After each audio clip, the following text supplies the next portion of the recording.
ఈ జగన్మోహన్ రెడ్డి అన్నాడు ఒక దొంగల బ్యాచ్. ఈ దొంగలకి ఏంటంటే ఎంతసేపు క్లెయిమ్ చేయాలన్న ఆలోచన తప్ప ప్రజలకు న్యాయం చేసే ఆలోచన లేదు. ఏమండి, చిన్న పిల్లడికి కూడా ఈ రోజు అవగాహన ఉంది ఏంటన్నది. పోలీసు వాళ్ళంటే ప్రజల కోసం బతికే వాళ్ళు. వర్షం వచ్చినా ఎండొచ్చినా వాళ్ళు అలాగే డ్యూటీ చేస్తూ ఉంటారు.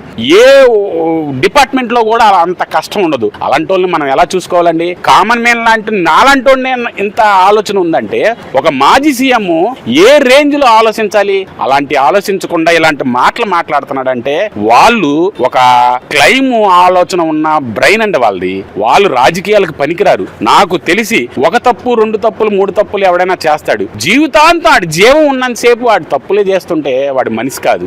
ఎందుకంటే పోలీసు వ్యవస్థని ఎప్పుడైతే గౌరవిస్తాడో వాడు రాజకీయాలకు పనికొస్తాడు. పోలీసు వ్యవస్థని ఎప్పుడైతే వాడు దుర్మార్గంగా ఆలోచించాడంటే వాడు రాజకీయ నాయకుడు కాదు, వాడు ఒక క్రిమినల్ మాటలని ఇలాంటి వాళ్ళని మనం నలుగురిలో తిరగనకుండా చేయాలని ఈ మీడియా ద్వారా నేను చెప్తున్నా. అంటే వైసీపీ వాళ్ళు అంటున్నారు దీన్ని జగన్ వ్యాఖ్యలు సమర్థిస్తున్నారు. దాన్ని అసలు మీరేమంటారు? అసలు ఆంధ్రప్రదేశ్ ప్రజలు వాళ్ళని ఎన్నుకొని గవర్నమెంట్ లో కూర్చోబెట్టి వాళ్ళకి ఇస్తే వీళ్ళు దుర్మార్గమైన వైసీపీ కార్యకర్తలే గాని ఎమ్మెల్యేలే గాని దుర్మార్గ శాస్త్రాలు చూసి వాళ్ళకి 11 గాటికి దిగదార్చారు. ఇంకా వాళ్ళకి బుద్ధి రాల.